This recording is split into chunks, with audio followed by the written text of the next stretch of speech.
Welcome back to the program, everybody, and welcome to Oblivion, as always. Hey, we heard you're looking for Candyman, bitch. Well, you found him, and we invite you to be our victim on this episode as we talk about yet another Clive Barker gothic romance of a horror movie. Hell yeah. We're talking about Candyman from 1992. I'm Dusty Lane. I'm Jason Mitchell. And we are the Cinebytes. Hello? I came for you. We have such sights to show you. It was an excellent day for an accident. I said, I'm not gonna hurt you. I'm just gonna bash your brains in. I want to play a game. What's the boogeyman? As a matter of fact, it was. This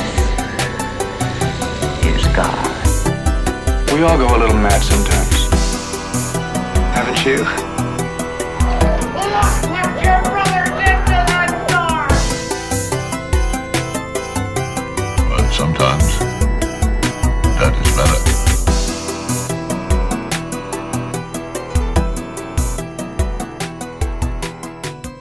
Hello and welcome. Step right up, grab yourself a nice comfy seat, and let us go on another journey into, I don't even know. The weird brain of Clive Barker. Once Those again, stories, yeah. man. His crazy sexual overtones on literally everything, Yeah. always. Oh, yeah. It gets uncomfortable again. Yeah. I mean, I guess we start with that, right? This is based on an original Clive Barker story called The Forbidden. Mm-hmm. So yeah, of course it's got all those same elements as Hellraiser. Like we talked about that for 2 hours. You guys know where we're about to go if Right. you listen to that episode. It's not quite the same direction. We've got a lot of different flavors in this one. Right. It's just a weird, there's some seductiveness going on and weird. Mm-hmm. Yeah, it's not as bad as Hellraiser, but it's just a different feeling, like you said. Yeah. Directed by Bernard Rose. Studios involved in this. We've got Propaganda, Polygram, TriStar for distributor. R rating, of course. It's right around 100 minutes, so not too long. We're set in Chicago, importantly. And basically our story here is that our main character, Helen Lyle, is doing a thesis on urban legends, and it ends up taking her deeper than intended. Right. Cast list. This is a great one. Obviously, we've got one Mr. Tony Todd. Oh, love Tony Todd. As the titular Candyman. One thing that I thought we had to note here is so ridiculous to me. I don't know if anybody has seen this before. They were going to cast Eddie Murphy instead of Tony Todd. Could you imagine that? Hey, Helen. Hey, you trying to be my victim or what? Oh, man. Hey, I like that cleaver. That is a nice cleaver. Which ultimately, they couldn't afford Eddie Murphy. He was one of the most paid actor at the time, so. But not the first time he was skipped over for a big role. He was originally supposed to be in Ghostbusters, too. Oh, shit. Yeah, he was supposed to be Winston. Wow. Yeah, man. Crazy. Super crazy. But yeah, that would have been a huge mistake. I can't imagine. Oh my God. No, I don't think he would have accepted, honestly. No. But I'm glad it was Tony Todd. He is everything about this role. Yeah. I mean, his height. Yes, his stature, his voice. Oh my God, his voice. Holy shit. Well, and that's something to think about too, like you look at stuff like Scream where there's a voiceover. One of the most important things about that movie is the voiceover. Which they didn't have to do here. Yeah. Yeah, exactly right. Virginia Madsen is our main character, Helen. She is married to Trevor, played by Xander Berkeley. Her best friend is Bernadette, played by Cassie Lemons. And we've also got Vanessa Williams in this, everybody. Holy shit. Oh, wait, not that Vanessa Williams? Okay, no. Anne-Marie McCoy is played by an actress named Vanessa Williams. Ted Raimi makes an appearance here at the beginning. He's the boyfriend in the urban legend that's being told. Oh, shit. I don't know how I didn't notice that. Yeah, man. Wow. Music by Philip Glass, which that's an important thing to note about this movie as well. I think the score in both this and Hellraiser, but even more so this, Right. is part of what drives this movie along. Yeah. Oh, the score here is... It's huge Yes. at all times. Choral, orchestral, Right. just, oh my God, insane.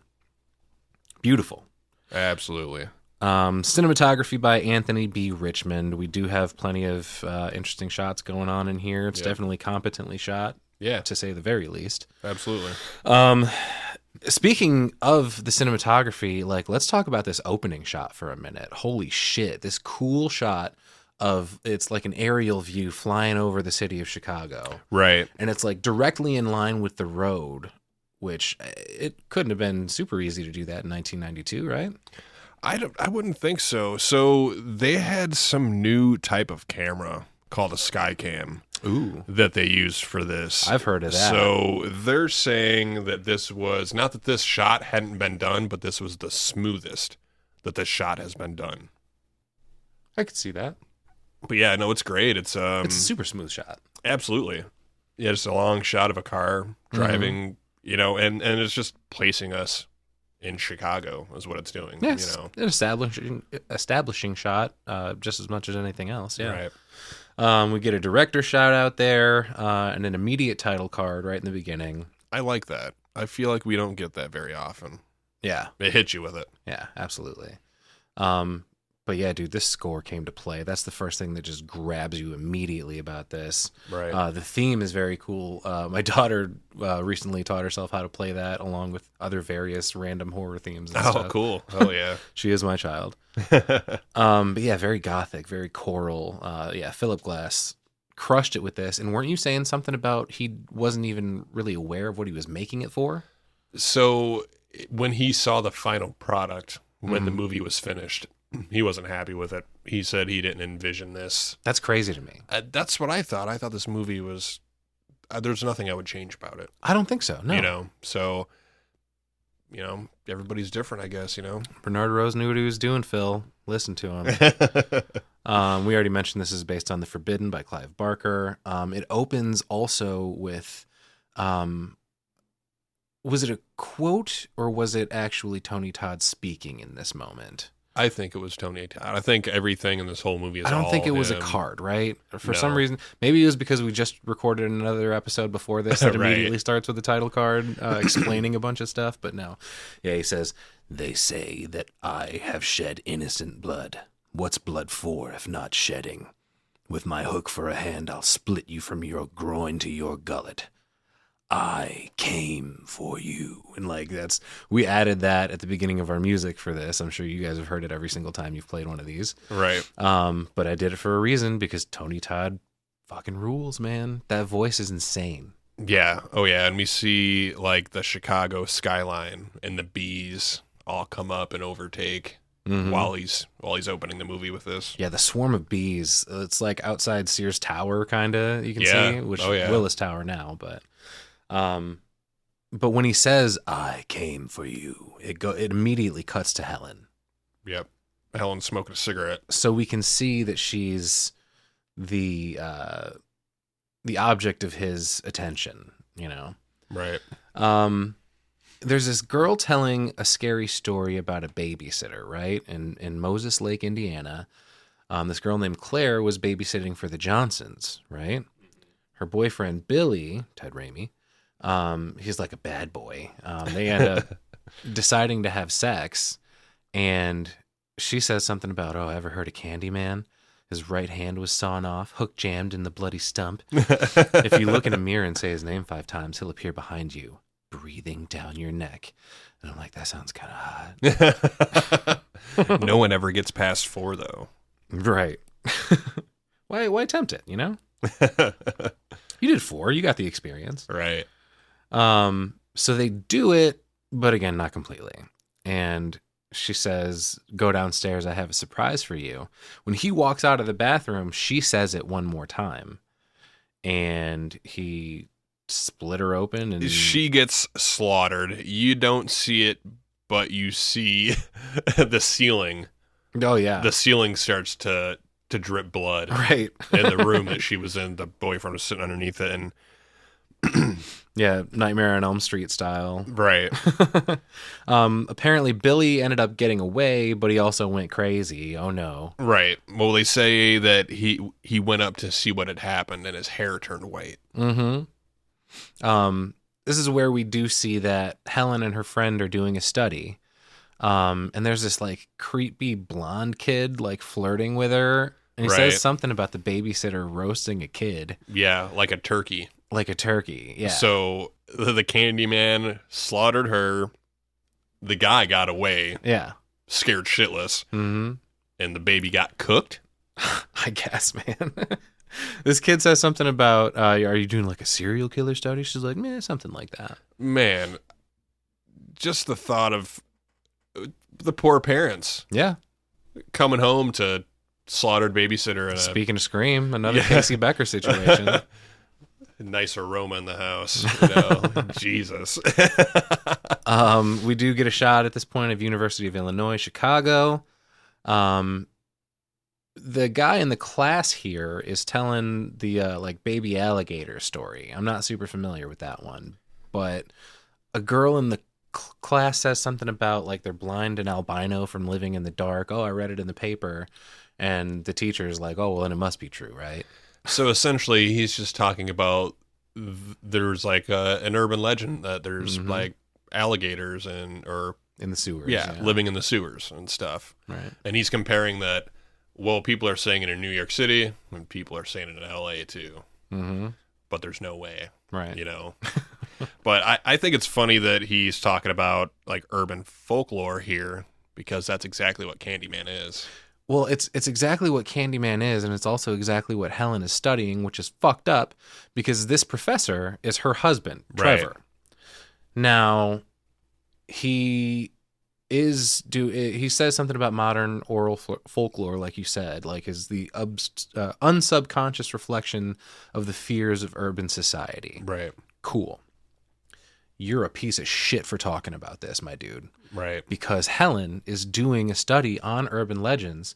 Her plan was she asked him not to do this course Right. until next semester because she was doing her thesis and she didn't want to like taint the waters because she was going to interview these kids and find out what it was they already knew about urban legends and shit Right. before they were taught a whole ass class about urban legends, you fucking asshole. Yeah, he's being a dick.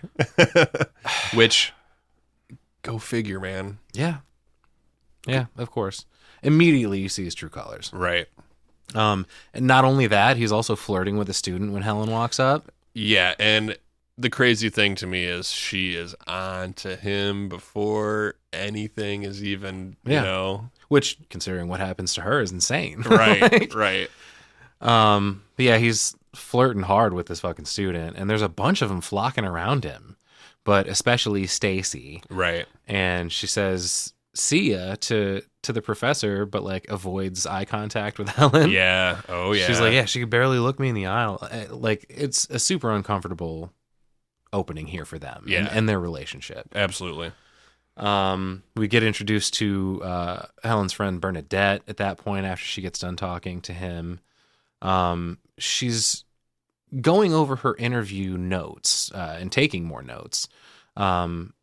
The cleaning lady ends up coming into, she looks like she's sitting in a classroom. Yeah. Yep. And she's also heard the Candyman story, mentions it comes out of Cabrini Green, which is Yep. a housing project in Chicago. They keep on referring to it as the Green after this. But she goes, they say he killed a lady. Helen wants to talk to this cleaning lady's friend, the other cleaning lady out in the Right. hallway, because she's the one that actually knows about it, apparently. She comes back in, she's like, she coming, I got her. Her name is Kitty Culver, I guess. Oh, kitty. And she talks about some lady in a tub, Ruthie Jean, heard a noise and called the cops, but they thought she was crazy. And when the cops got there, she was dead, killed with a hook, apparently. Mm-hmm. And she also says, it's true, I read it in the paper. But then she also, you could tell when Helen was looking almost like she wanted to quote her or something. Yeah. Oh, I don't know nothing. No, yeah. She goes, I don't know nothing about that, though. Right. Like, don't fucking include me in Right. this. Which is kind of trending here. We'll see is, people know about Candyman, But nobody wants to but talk nobody, about it. nobody's talking about Candyman. Mm-hmm. So because of this, Helen ends up at what looks like the library and looking up like old newspaper articles and finds. She's going through like microfiche of like that murder specifically, and then other articles start coming up. Yeah. Right. So she comes across the one she's looking for, And during that time, the score is just hitting super hard. Oh my god. Music is so important for this film. Yeah. Music is so important for most films. Right. Honestly, man. You can't overdo it, you can't underdo it. You got to get the right tone, the right vibe, the right flavor. Like, right. Hats off to you, even though you didn't agree at the end there, Philip Glass. Helen tells Bernadette to look at the pictures because she notices it's not Cabrini Green, it's Lincoln Village, which is where she lives now. Yeah, and this is so crazy. Yeah, when they lay this out, and apparently it was built as a housing project. Which there's a beautiful view from this place, even though there's the, gentrification of it all. Right. But she ends up taking her mirror off the wall in the bathroom, and there's no wall behind it, just another medicine chest. Right. An apartment on the other side, a vacant one, apparently. Mm-hmm. And while she's like looking through, Bernadette like jump scares Helen. And then she cuts her finger at this point as well. But they decide that they're going to do the Candyman thing. And Helen actually says it 5 times. Bernadette does not. Right. She knows better. I mean, I guess. There is a cool transition to Helen sleeping. It's a really nice shot. But then Trevor ends up coming in late. Oh, super late. Importantly.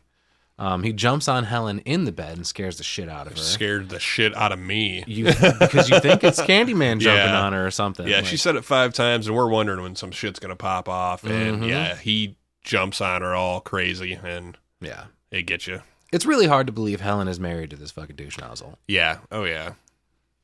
Anyway, so the next day, the girls are on their way to Cabrini Green. Bernadette is armed to the fucking teeth. She's got all kinds of shit. She's got like mace and like taser or something, maybe. Yeah.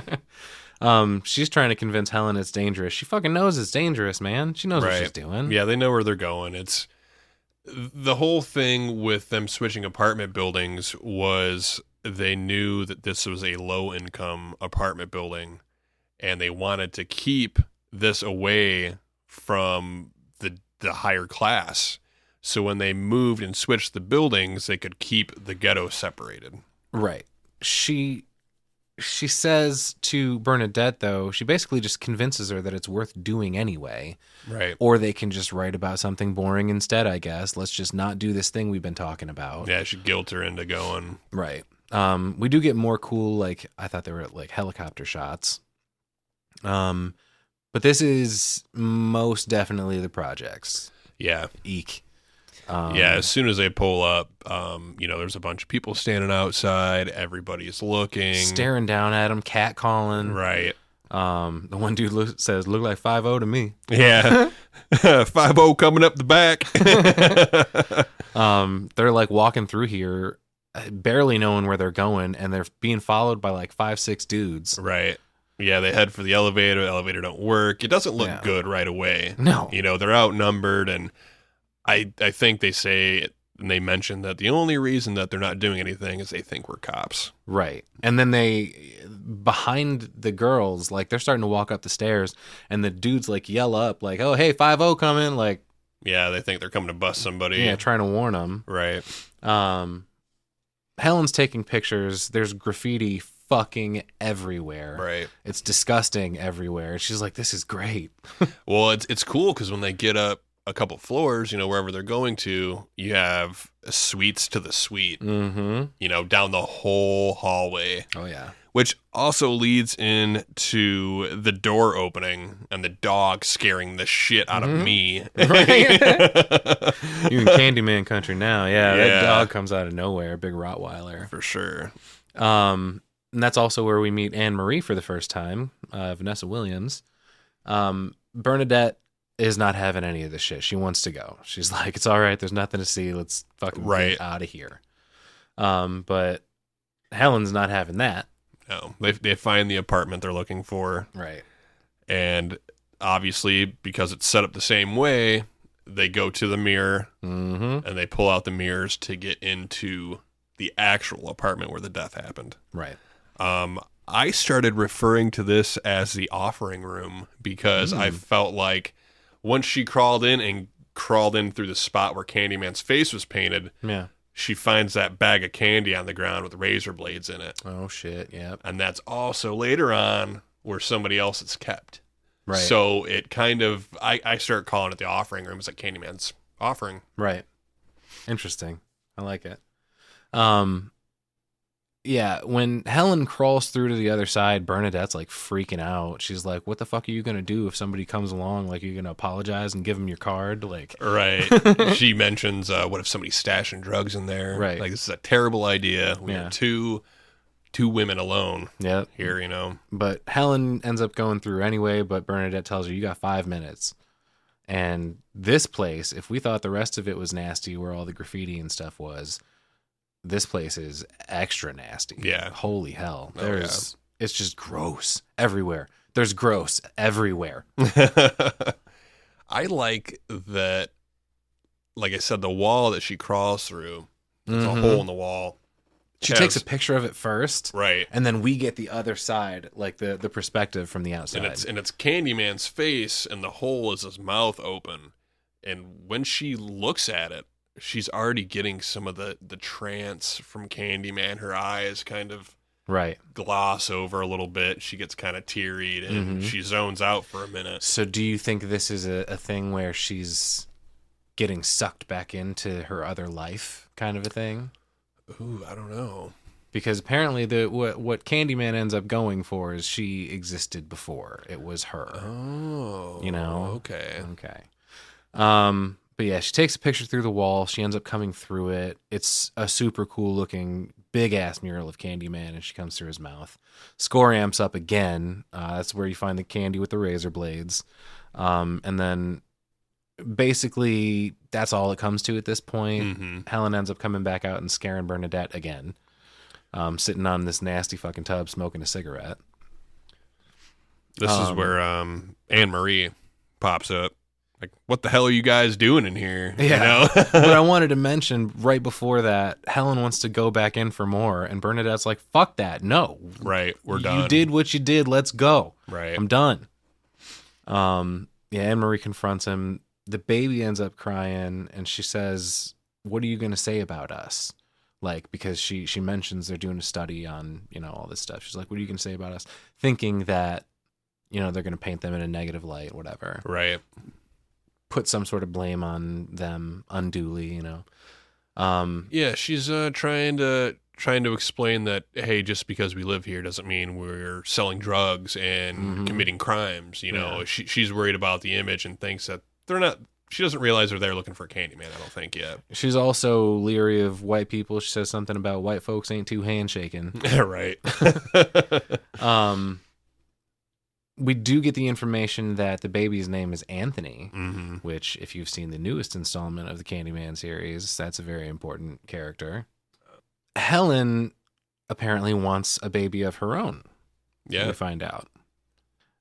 Anne Marie tells them about Ruthie Jean at this point, that she heard the screaming through the walls, dialed 911, nobody came, and she just basically goes, I ain't never going to catch him, his name's Candyman, whatever. Right. And then we go from the story of, them getting their exposition to all these annoying ass, pretentious as shit people at this dinner that Helen goes to with Trevor. Yeah, this I called him the Candyman expert. Seemed like he was such a dickhead. I mean, just the way that he's laughing and stuff. Yeah, he's smarmy. Yeah, smug. I hate it. Oh God, I hate it. He says something about reviewing your data. His name is Purcell also. That's disgusting. Okay. Everything about this dude's gross. But Purcell knows about Candyman. He mentions that in 1890, Candyman was the son of a slave. But this guy, his father, designed a device for shoes. Something about like mass production of shoes. Like post-Civil War era? Or? Yeah, 1890, yeah. Candyman was an artist, and he was commissioned to paint this wealthy guy's daughter and fell in love with her, got her pregnant, and the dad ended up like paying some hooligans to chase him into what would be Cabrini Green. Mm-hmm. They cut off his hand with a rusty blade, and while this story is being told, there's this cool zoom in on Helen the whole time. That trance that I was talking about. Right. It almost paints a very soft white light over her eyes, and that's how you can kind of tell she's in that trance. Yeah. Well, she's basically being told her own story right now. You know, like deja vu times 1,000. He also mentions there was a nearby apiary, which is a place you keep bees, not apes. Dad jokes. They smashed the hives and stole the honey. Smeared it all over Candyman so the bees stung him to death. Stung to death. That's a way to go. Just something I wanted to point out. What are the odds that there's just what would you call it? An apiary? Apiary. An apiary? Yeah. There just happens to be an apiary near the hood, just right across the street. Well, this was back in 1890 when there wasn't a hood there yet. But Cabrini Green turned into what would be the housing projects. I got you. Okay, because I'm thinking like he ran into the apartment building. I'm like, what? Hold on, like this ain't. I got you. Nothing in this area looked the same in 1990. Right. That is just where the apartment building ended up. Right. I got you. Yeah. Okay. So somebody around in 1890 happened to have some bees. I feel like that'd probably be a pretty cool profession if you could deal with them correctly, not getting stung and stuff.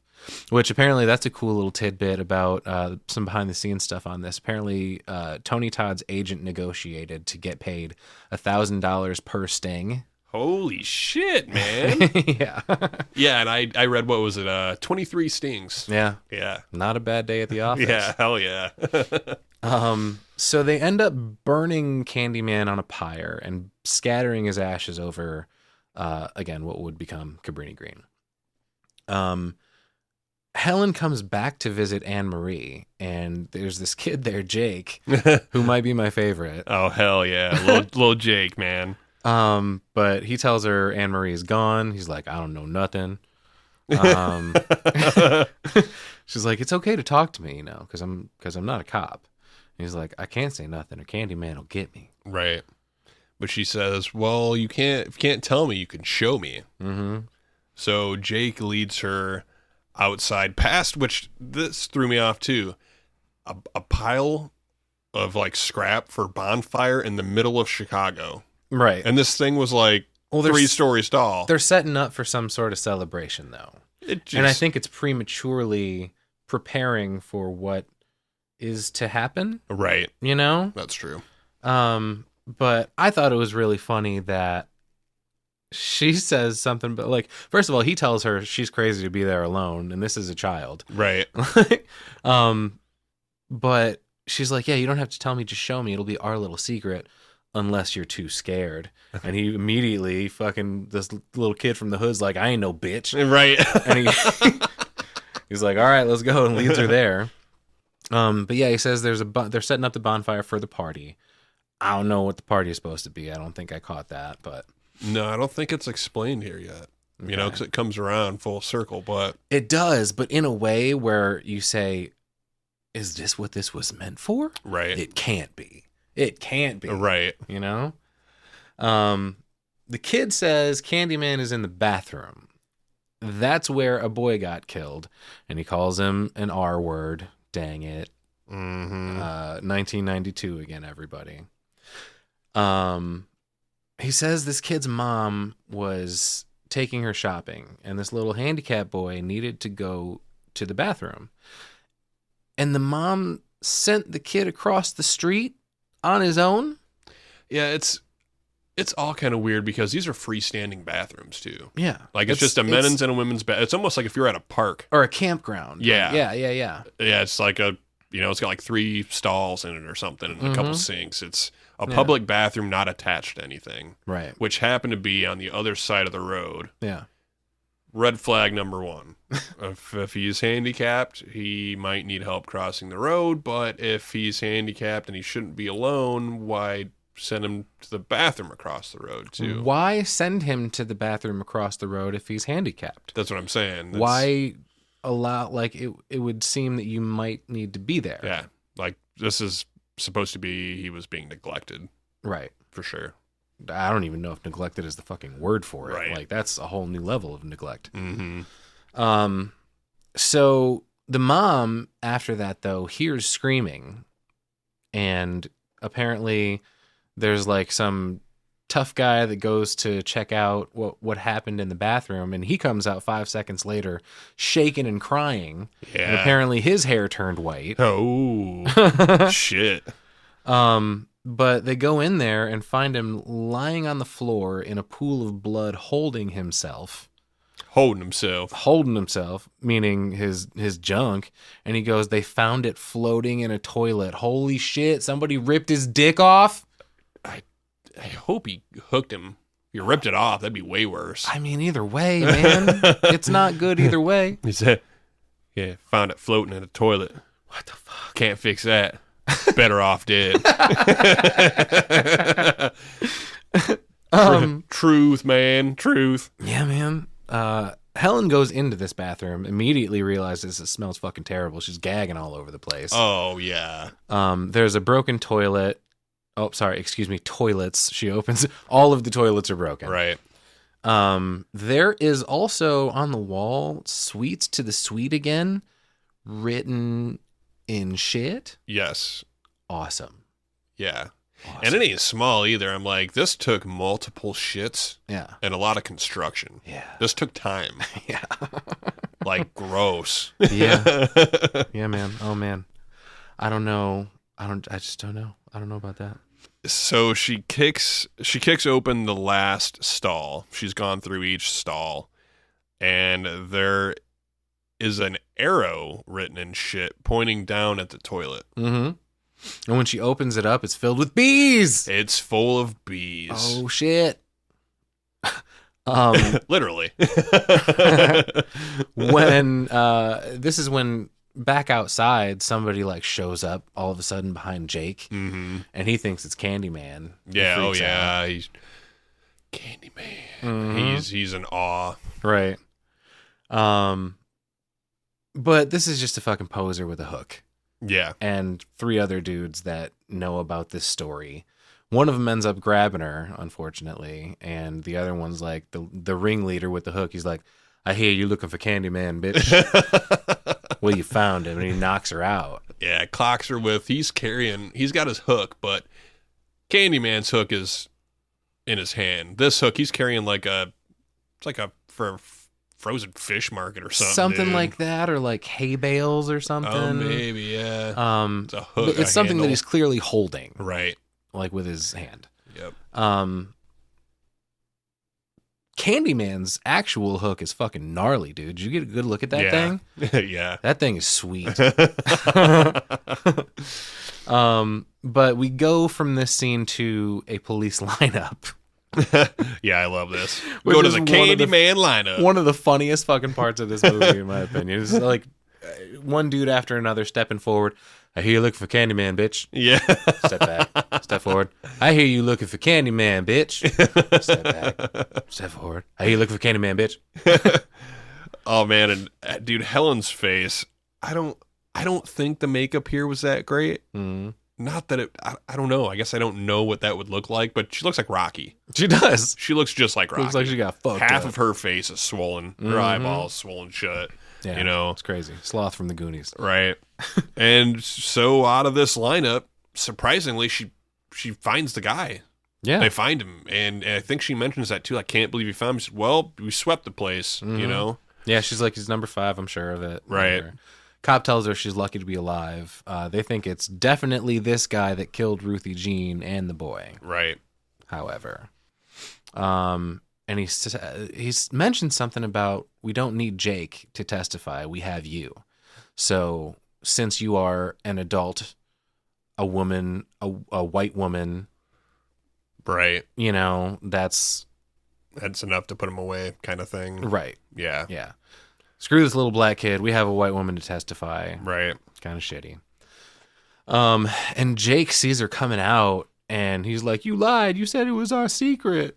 Yeah, he's mad, but he was betrayed. He's scared that Candyman's gonna get him. He don't want anybody knowing that he has said anything. Yeah. You know, for sure.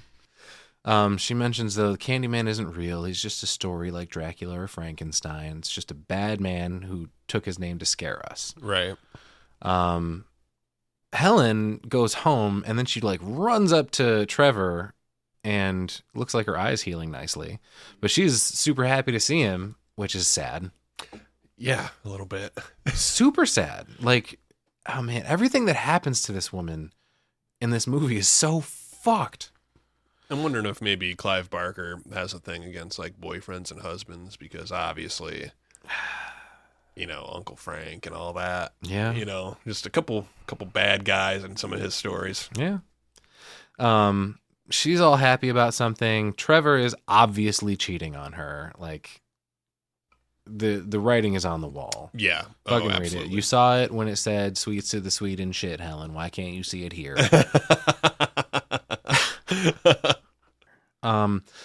At this point, Helen meets Bernadette at the university, and she mentions something to Bernadette about like, "Oh no, this is fucked up.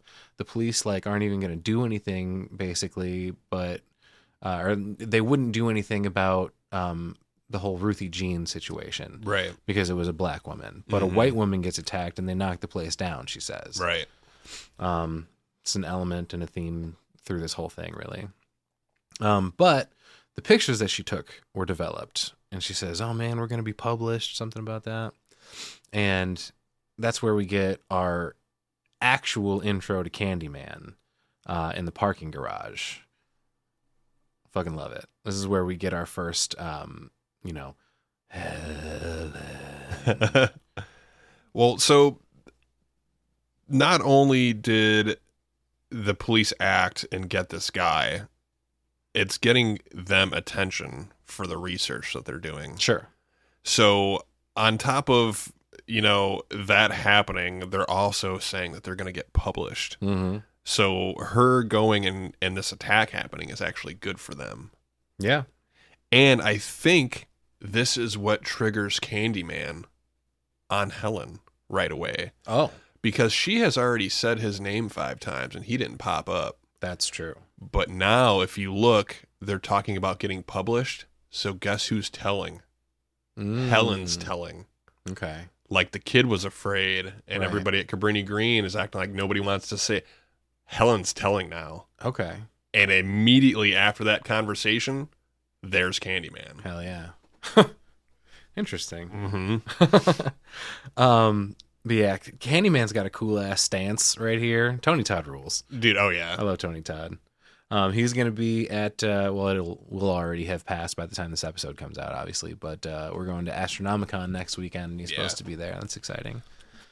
But yeah, I love just his voice is captivating, Right. and like you can't tear your ears away, you know? Like It's scary, but yeah, so smooth. and warm too, you know? Right. Like he goes, "Helen, I came for you." Helen has flashbacks. He says something about "you doubted me," and clearly he has her, like you said, in some sort of trance. Right. And she's great in this scene. She cries. Yeah, it's like her eyes are held open. Yeah. And they gloss over, and then she kind of tears up. Mm-hmm. And it's just kind of it's almost like a lovey kind of, she can't control herself. She can't move. He's got a hold of her, you know? And this is where we get line after line of, you weren't content with the stories, so I was obliged to come be my victim. Right. I am the writing on the wall, the whisper in the classroom. Without these things, I am nothing. So now I must shed innocent blood. Come with me. And after all this, she all of a sudden wakes up, covered in blood, in Anne-Marie's apartment.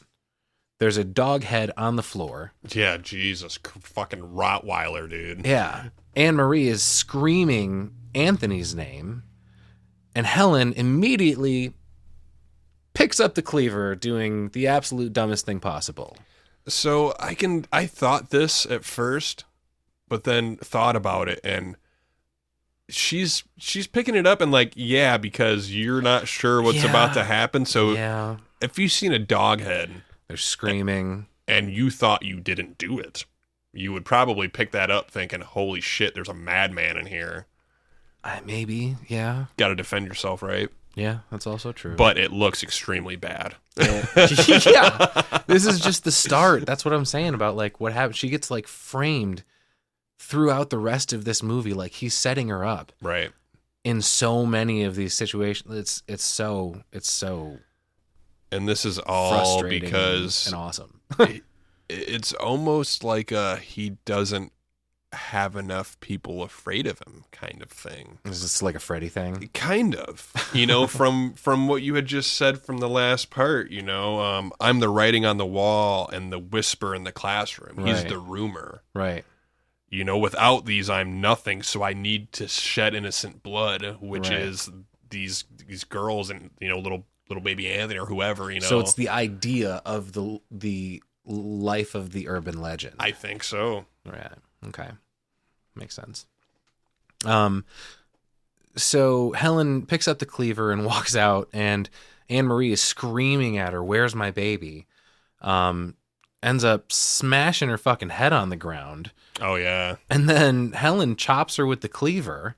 Yeah, kind of defending herself because she does. Everybody's confused as hell right now. Right. You know. But yeah, including us. She gets a chop to the shoulder. Yeah. And there's like a blood squirt, you know. Yeah. You know. Yeah, definitely. And you know, when she chops her shoulder, she like falls over, so Helen's got her hand on her chest almost with the cleaver up, and she's kind of like, "Stop, I don't know what's going on," but wouldn't you know it? Right. Perfect timing. Cops walk in. Holy shit, Helen. Of course. Doesn't look good. Right. Not looking good. I'm sorry, officers. I've had a doozy of a day. Yeah. You're not going to believe this. All right. So she's arrested, obviously. And then this is where we get the embarrassing strip search scene. Yeah, that was uncomfortable. She's crying. She's covered in blood. Yeah, and it's just so sad and pathetic where she's like, "Can I please talk to Detective whatever his face is?" And like she's fucking covered in blood. She's got her taking her bra off. Like it's so humiliating. Right. And just sad. I think they're just trying to show how innocent she feels and how vulnerable she was to what happened. And then you have this cop, this chick cop, like, "Hey, give me your bra." Right. Because she's looking at her like, "You're a fucking killer. Right. You just killed this dog, assaulted this lady, and her fucking baby's MIA." Yeah. Like, it's a terrible scenario. Oh yeah, for sure. I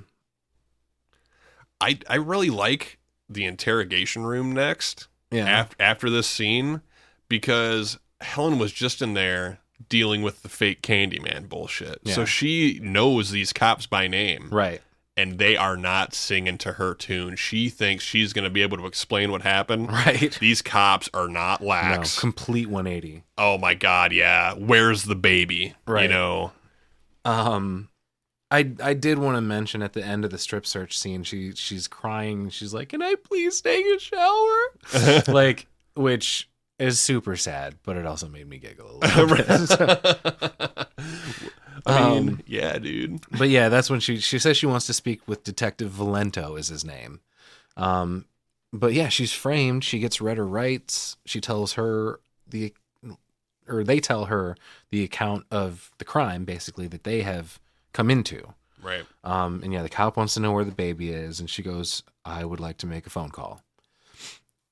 And unfortunately, she calls home, which is a terrible option because Trevor is not there because he's busy fucking cheating. Fucking Trevor again. Yeah, she's calling, and it is 3 a.m. Mm-hmm. And Trevor Where the is fuck not are you home. at? Yeah. Man. Which is crazy. I mean, Maybe it's better than him being there cheating. Possibly, marginally, yeah. not really. But he just assumes that she's at home and she's got all this shit going on, you know? It's dick. Yeah, Trevor fucking sucks, man. I was listening to another podcast that I love, Dead Meat. We'll shout them out real quick here. They just did a bracket for March Madness of the worst horror husbands, and Trevor was definitely... He was getting up there. He was getting up there. Speaking of people who will be at Astronomicon, I'm super excited about that. Yeah, hell yeah. I like this part right here. We get some flashes of baby Anthony. Yeah. In the offering room. Mm-hmm. And Candyman's there, almost shows like he's almost comforting the baby with his hook. Right. I think he's got like some honey he's giving it from Oh, the bees, right? Oh, shit. So I even like the transition of this scene because she is in a jail cell now. She has been arrested.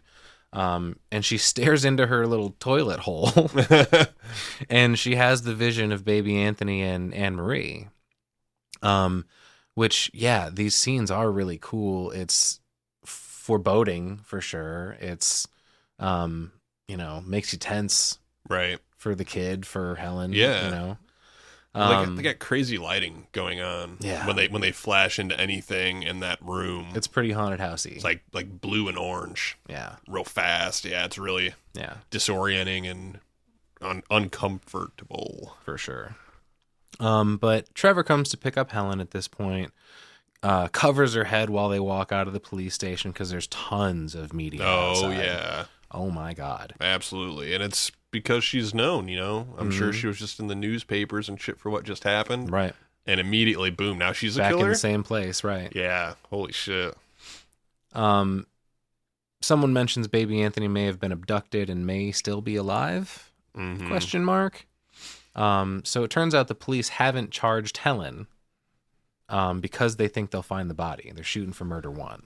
Yeah, they think if they don't charge her, maybe she'll give up the baby. And therefore, the report didn't mention her name. Right. So at least she's got that going for her.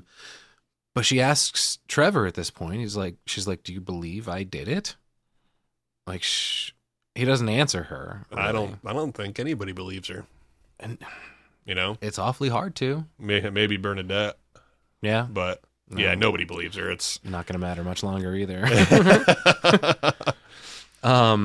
She tells him that she blacked out, and she's like, "I can't tell anyone what happened. I don't know. Right. I wasn't there for it. You know." Which, can you believe in the middle of all this happened? He literally just picked her up. He was gone last night. Mm-hmm. You know what he needs to do? I got to run to the university. Right. Right in the leaves middle. her alone immediately. Right. Yeah, I know I just got home from my booty call, but I got to run out again. Right. Like, holy shit, Trevor. She's taking a bath, but she does ask him, "Where were you last night?" Which he just weakly reassures her and then leaves, like you said. He says I was in bed, I think is what he says. But he's saying to try to just brush it off. Yep. Yeah. So, Helen ends up grabbing a beer and a cigarette, pulls out picture slides of the pictures she took, goes through them, stops at Candyman's face and at another picture of herself with Candyman mysteriously behind her. Yeah, it was a picture from the apartment that she took in the mirror. Yeah.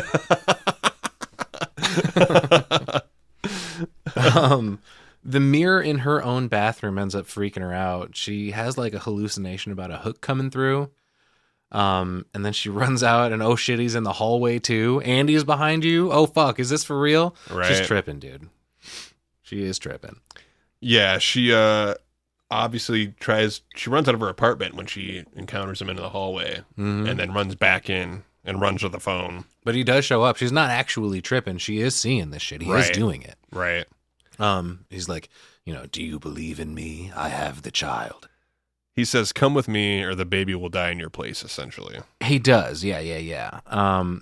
He says, your disbelief destroyed the faith of my congregation. I must kill you. Your death will be a tale to frighten children and make lovers cling closer in their rapture. Come with me and be immortal. Like, Jesus Christ. You are from 1890. He caresses her with her hook. And then, oh, nope, he stabbed her in the neck. Yeah, he kind of cut the side of her neck. Yeah. Which in turn started making her kind of weak. You know what I mean? But that legit happens because she's got that wound when she comes out of the vision, essentially. Right. Which once again, the timing in some of these are always so terrible for characters. You know, this is happening, and guess who's outside the doorbell? Come up and, hey, I wonder how you doing? Here comes fucking Bernadette. Bernadette rings the doorbell. Helen's pretty much about to pass out. She does call out to her outside the door. Yeah, she yells for her to leave, but yeah, almost sounds like weakly. like a cry for help kind of thing. So Bernadette comes walking in. Hey, what are you guys doing in here? Right. And Bernadette sees Candyman at this point, and he kills her. Oh yeah, just like that. And then just as Trevor comes back, there's a knife in Helen's hand. Yeah. Fuck. Just like prior to this, she's laying on the floor. She's got blood all over. Yeah. She's got a knife in her hand. Why does this keep happening to me? Bernadette is fucking dead. Oh, she yeah. ain't just dead. She's dead. She got fucked up. I wonder how much time has passed in this scene because she's fucking blue. Yeah. And shit, and she's gored up, dude. Yeah. She's all ripped up. I can't remember what she was wearing. Maybe it was just a reflection of that, but yeah, she's definitely not looking like she's been alive for a minute. Right. So of course she's framed again, and she wakes up in a bed handcuffed this time. Yeah, getting a shot too. I don't know if they were sedating her or something. There was a needle going in her neck, I think. Yeah, she is in her own bed, handcuffed to it. They get her out of it though, and she runs out to see her friend dead, fucking brutally murdered with her blue face. Pretty weird. And then she turns around and she's like, hold me, Trevor, please. And it's fucking back to jail/hospital. Yeah, we get don't we get a B screen here? I think we get a B screen transition here. I believe didn't you watch the director's cut? No, I switched back. Did you? Okay. Yes, I did. All right. Yeah, I was gonna say I definitely watched the. We get a B screen, and then we get the view on top of the police car of Helen on the way to the police station. Oh yeah. Yeah. And it's this is it is a cool shot with the police lights and flashes of Candyman's face. Oh yeah, because she's still in trance here. She's got the weird light on her eyes. So even though this is all happened and Bernadette's dead, she's not back to herself yet. You know, he's still got a hold of her or something right now. Big time. He's talking to her through this. She's or he says something to her about, I am rumor. Or whatever. It's another one of his cool. Right. Cool Says, why do you want to live? But she's seeing all kinds of shit, blood raining down the wall and another vision of baby Anthony. Mm-hmm. And I don't remember whose voice it is, but someone says, don't let him kill the baby. Oh, okay. But yeah, when they get her to where they're going, they strap her to a bed. And so now she's completely helpless. She's admitted to the psych ward. Right. Yeah. There's an amazing shot of him at this point floating above her and comes down right in her face. Right. Oh man, it's so cool. He goes, allow me at least a kiss. Just one exquisite kiss. And then Helen looks crazy again because she's yelling oh, he's under the bed. There's nobody in the fucking room. Right. Yeah, the docs come in, she looks insane. They dope her up, essentially, We do see a shot of actual Anthony, though, at this point, and I think this is where he's, like, sucking honey from Candyman's finger. There we are, yeah, for sure. It's pretty gross. Helen finally has clothes with no blood on them, though. That's nice. Right? How nice. She's woken up by orderlies and, like, asks one of them where they're going. And she's like, we're going to Disneyland. Like, right, because you think off, she's man. just fucking loony. You know what I mean? But that is also a problem. People being an asshole to handicapped people or people they perceive to be handicapped. Right. I don't know. Shitty. Yeah. This guy's a fuckbag. This is where we meet Dr. Burke. Dr. Burke. And she tells him, I want to speak to my husband. And he goes, oh, we can probably arrange a visit. Because I don't think she realizes where she is at this point. She's not going anywhere. Right. Well, yeah, because she starts asking, well, am I committed? Yeah. You know? And come to find out, she's been there for a fucking month. Yeah, dude. Which on screen looks like she might have been there a couple nights, maybe. Right. But I think they do that on purpose because she's been doped up this whole time. And he explains that too, you know? So these visions that we were just seeing, that was all she was experiencing for a month, essentially. Mm-hmm. She says something about it. As soon as she learns that she's been there for a month, she's like, get me my attorney. Like, this is insane. She is charged at this point with first-degree murder. Yep. And they're essentially trying to get her ready to be able to go to trial. So that's why she's not in jail. Yeah. Because she's not fit for trial yet. Yeah. And this is where, you know, she doesn't believe this shit. So she's like, no fucking way. So he shows her the video of the first encounter where Candyman was floating. Right. And he's not there. Right. It's just a video of Helen in an empty room. Just making her look completely fucking crazy. Right. But she refuses to believe that she's lost her marbles. She says, no part of me, no matter how hidden, is capable of that. Right. I can prove it. I can call him. Oh, fuck, here we go. So she turns and looks into a mirror in Dr. Burke's office, and she says, Candyman 5 times. And almost immediately, Burke starts fucking gagging and convulsing. And here's this fucking gnarly ass kill where Candyman hooks him from behind. Right. Through his back, out his chest. Yeah. Holy shit. I thought, like, it felt instantaneous to you. It felt like a cliffhanger to me. Like, she said it 5 times, and there wasn't a long gap there, but it was long enough of a breath to enough for you to go, oh, dude, she's crazy. Right. And then immediately when you think that, well, when I'm watching this, I figured it's just not going to work. I mean, I've seen this movie a bunch of times, but like when I was seeing it for the first time, I figured it was just not going to work. Like, and he was going to be like, oh, you're clearly crazy. There's no Candyman, see? Right. They leave it hanging just a second long enough to get you to be like, oh, it didn't. Yeah. Holy shit. Yeah, but the result is just as bad because he shows up, murders this dude, blood sprays all over her. Oh, dude, it's gory. And a bunch of squelching noises. Yeah, and he's talking shit again. He's like, "You are mine now. Tonight our congregation shall witness a new miracle." And he sets her free. He cuts, like, with his hook, he, like, undoes her, like, wrist restraints. Her leather straps, yeah. And sets her free and flies out the window backwards. Dude, I'd like a fucking Batman action. Yeah. Or what? Like, but he's... goofy effect of that aside, he is extremely menacing. Yes, he really is. Man. So Helen gets up and crawls out the window, and she's like walking along the ledge, right? Mm-hmm. She bangs on the window, and then a nurse comes to open it to get her in there. She knocks out the nurse immediately, strips her, takes her clothes and keys, barely slips past police, and then decides she's going back home hoping to find Trevor. Yeah, she slid down the nurse elevator. Mm-hmm. The workers have their own elevators at places like that, so you need a key. Right. So she got down an elevator that was, you know, personnel only. Really lucky anyway. And then, like you said, right out the front door. Yeah. Just right through town, right down the road. Yep. Go back to the apartment. I mean... be calm and act like you know what you're doing, and it's not that difficult sometimes. I feel like somebody would have hit some alarm in that place, and there would have been red lights. Maybe they just didn't notice yet. Like, they hadn't gone into that room to find out that a nurse was unconscious, you know? Right. It did happen quick. Yeah. She's good. Oh, yeah, for sure. I do like Helen as, I don't know if you can really consider her a final girl. I'm going to say no on that because of what she becomes. Right. Yep. So she's walking along this ledge. Oh, no, I'm sorry. That was distracting. So she ends up getting back to the apartment and it's being painted? Question mark? Oh, it's Apparently. totally like right away. You're kind of like, oh shit. So I thought maybe somebody else had moved in.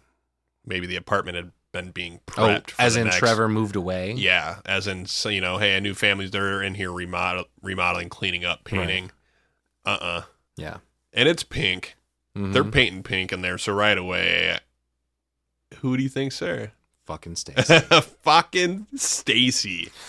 Oh, man. I seen it coming an hour ago. Oh, yeah. And Helen gives her one look and she's like, get out of my home. Oh, yeah. Trevor walks out and he says something as he's walking out about like, oh, what's the matter, sweetie? You make another boo-boo? Like, what the fuck is their relationship? I like Helen here. You scared of something, Trevor? Mm-hmm. Stacy's crying. Yeah. Helen looks insane. Well, he walks out and he goes, what are you doing here? And she's like, I fucking live here. Lived here. Lived. Yeah, she goes, what's the matter, Trevor? Scared of something? Which, don't forget about that. She also mentions she hates the color scheme. Trevor has the idea that he wants to call the hospital, and now Helen is the one that's very menacing. Yes. She holds out the phone for someone to call, just like daring them Yeah, to like, do here, it. take it. Yeah. She goes, I'm not a murderer. And like the whole time, Trevor's kind of inching toward the phone. Yeah, he's scared. But she says it's over and walks out. And then Trevor immediately lunges for the phone when she turns to leave. Mm-hmm.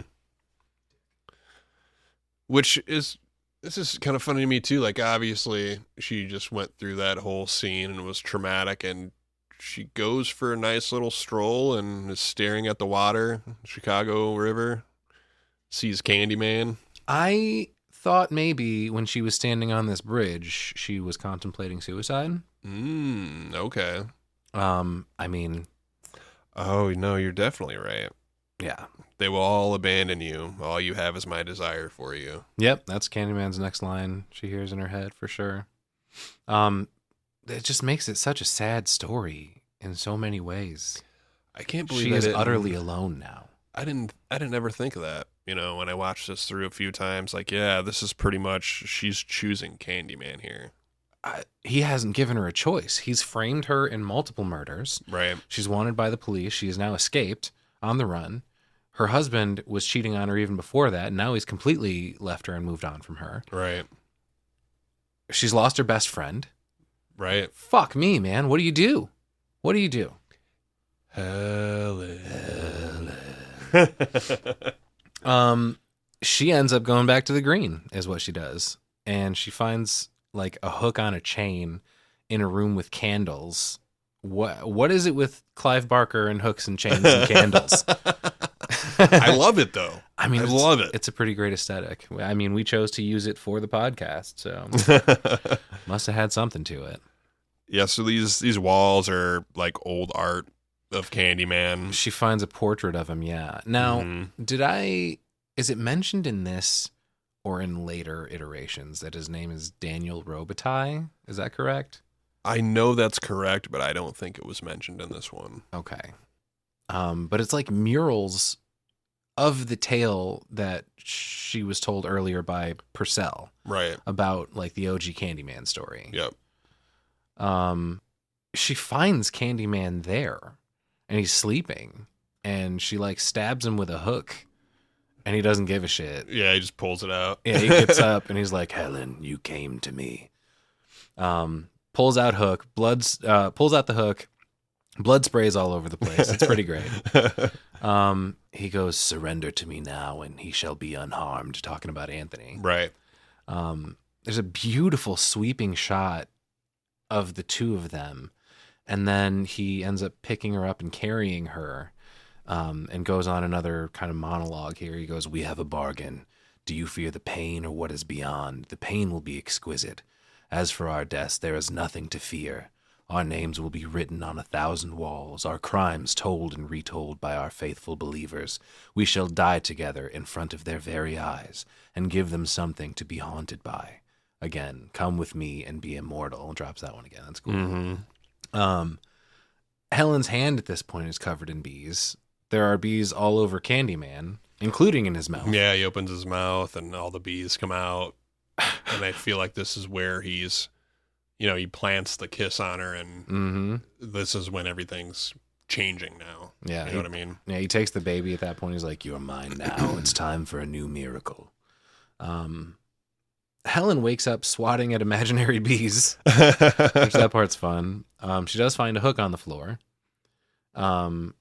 She's spooked by like a wire she walks into, and then she sees on another wall, written in that or scratched out or something, "It was always you, Helen." Right.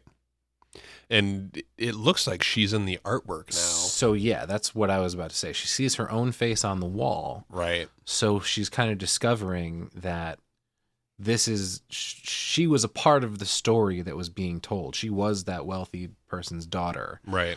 That he painted the portrait of and fell in love with and blah, blah, blah. So this is a love that's echoing across eons, or at least a couple of generations anyway. She hears Anthony crying. There's a beautiful theme playing in the background at this point. Helen climbs into the bonfire pile where she hears Anthony crying inside. So she makes her way inside. And Jake wakes up just in time to see the hook sink into the pile that she's carrying, the one that she found on the floor. And all he sees is the hook drop down into the pile, and he goes, "He's here." Right. Like Candyman went into the fire. So this is where we find out this is what they were setting up for. This is why there's a bonfire pile in the middle of there in the first place. Helen is inside. She ends up dropping her hook, but the people come, set fire to the pot. The burn. What the fuck am I trying to say right here? People come out and they set the pyre on fire. The pyre on fire. Yeah, so they set this bonfire pile on fire, and they're soaking it with gas and all that stuff. The crowd forms. Candyman appears with Helen and Anthony all of a sudden.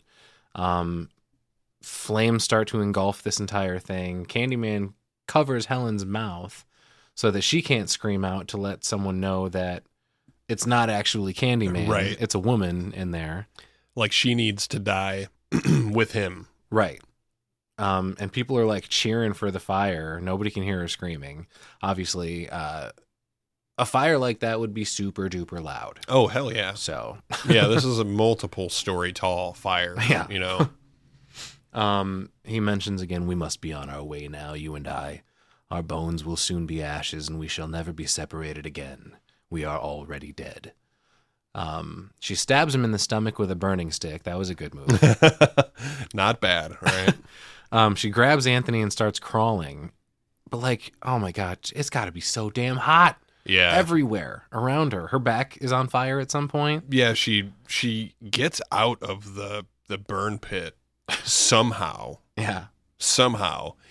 And she's just on fire. Yeah. Her back's on fire. Her head is on fire. Her arms are on fire. They like put her out with that blanket, and she's got no hair on her head. She comes out looking like this fucking Cynthia doll from the Rugrats, dude. Right. Remember Angelica's little doll? Yeah. A little patch of hair. Fucking terrifying.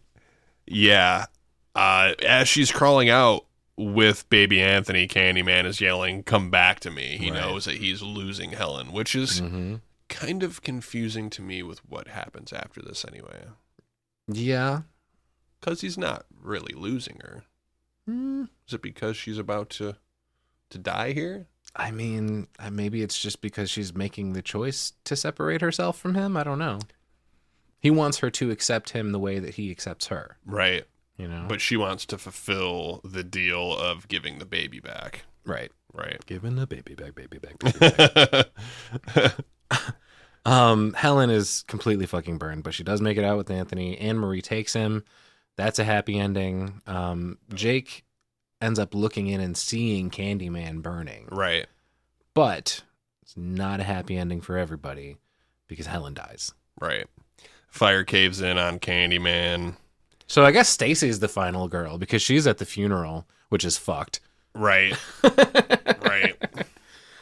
And it sucks, like, seeing the turnout at this funeral because it's like Trevor and Stacy. And the Candyman dickhead. Is he there? Yes, he is. And then, like, the priest, and that's it? And maybe a funeral director or something. Yeah, there's like, those are the Fuck, three people man. there. Like, no one who actually loves her. But, like Candyman. Right. They lower the casket here, and then you just see a Congo line of people. There's like 300 people walking. Mm-hmm. And it's everybody from Cabrini Green. Jake and Anne Marie are in the front. And I guess this is almost just a sign-off because they think that she was Candyman. Jake drops Candyman's hook from the fire onto her casket. I don't know if it's that. I think that they all realize now. I think Jake probably told them he saw Candyman burning in the fire. Mm-hmm. This woman actually saved the baby. She was innocent. She deserves a proper send-off. Let's go pay our tribute. And yes, I'll drop the hook in there because it's a symbol of her. Yeah, okay. Of what happened. Yeah. I got you. So, but that's the original turnout of the funeral. Just a small handful of people that don't really give a shit about her. Right. Like, Trevor ends up seeming remorseful somewhat after this, but too little too late, dude. You made your fucking calls. Fucking Trevor. And it turns out that Candyman is the only one that was ever actually completely devoted to her. Right. You know? It's beautiful, Dusty.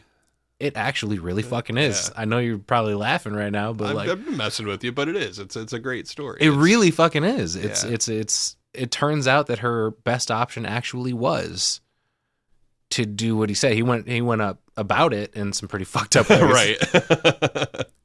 Could have maybe done that a little differently, but it turns out that, yeah, he was truly in love with her. She was truly, the object of his affection for his entire life and afterlife. Right. Right.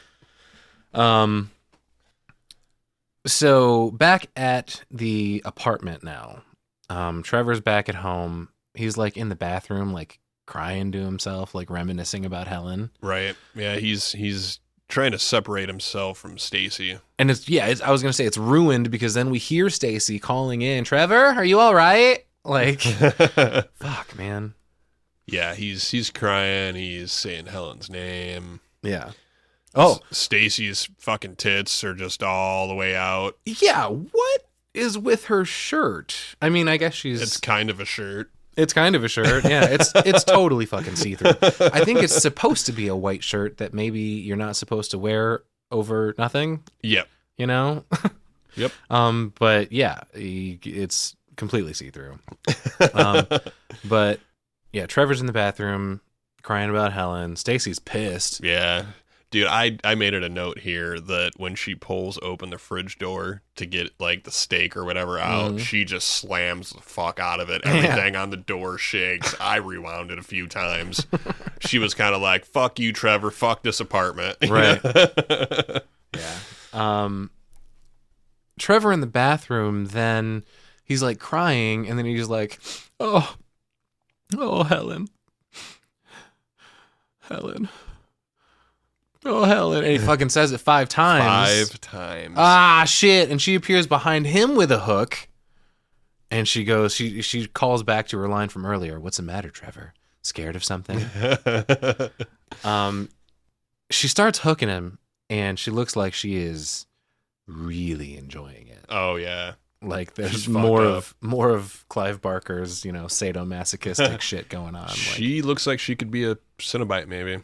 Oh, yeah. Yeah, at this point. She's fucked up looking. Why not? I think we should include Candyman as a Cenobite. I think he counts. Yeah, hell yeah. And Helen, by extension. Stacy ends up coming in and finding him dead, and then basically the score kicks back in. We roll credits over a zoom-in of the scratched mural of Helen. Right. And then that's it. That's the end.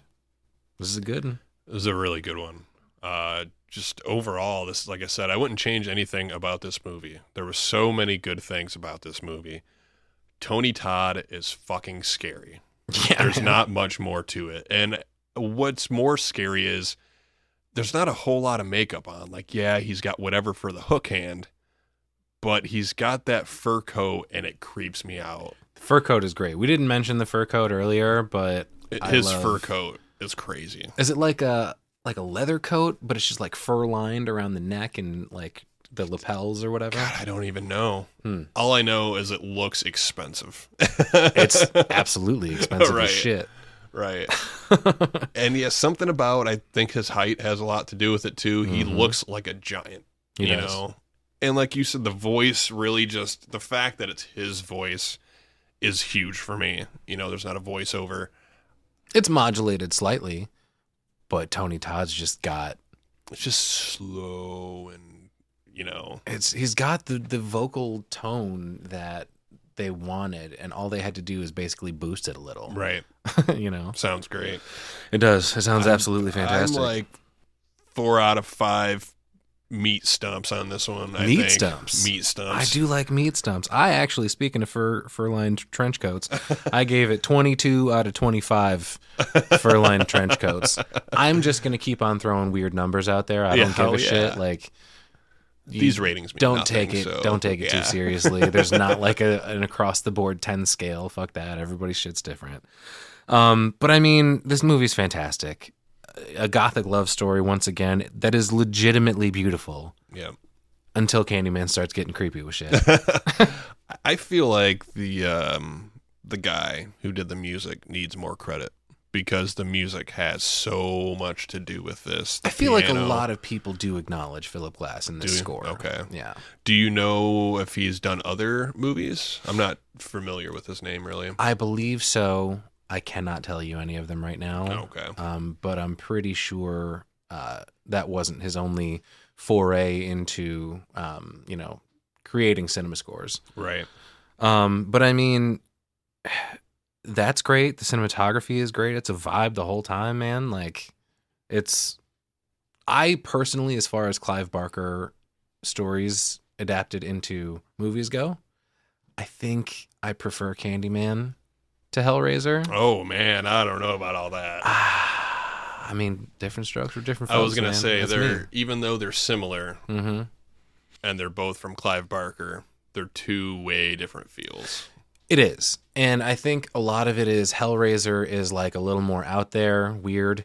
And I think because Candyman is a bit more grounded, it carries more weight emotionally for me because it's got the racial elements. I got It's got the historical connection element. It's got the love story element, but it's also got this poor woman being framed the entire time, and everything happening to her is fucked up, right. start to finish. Agreed. Like in her home life, personal life, and then all of a sudden this crazy shit starts happening, Right. and it's just heavy.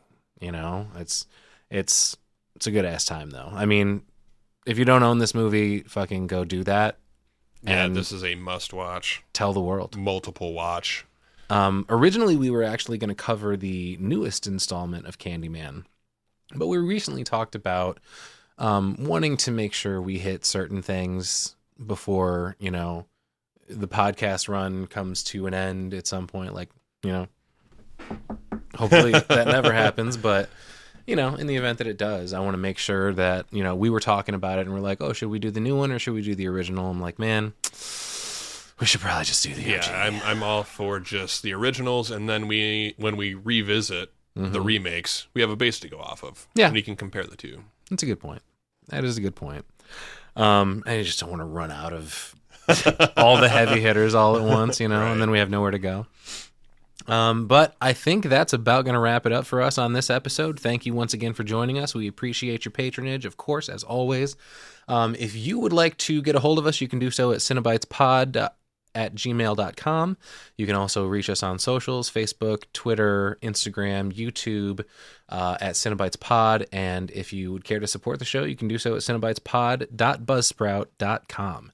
Thanks again for joining us. We hope you had a good time. We definitely did. And we'll catch you on the flip side, y'all. As always, remember, dreams are fleeting. Only nightmares last forever. Follow your nightmares.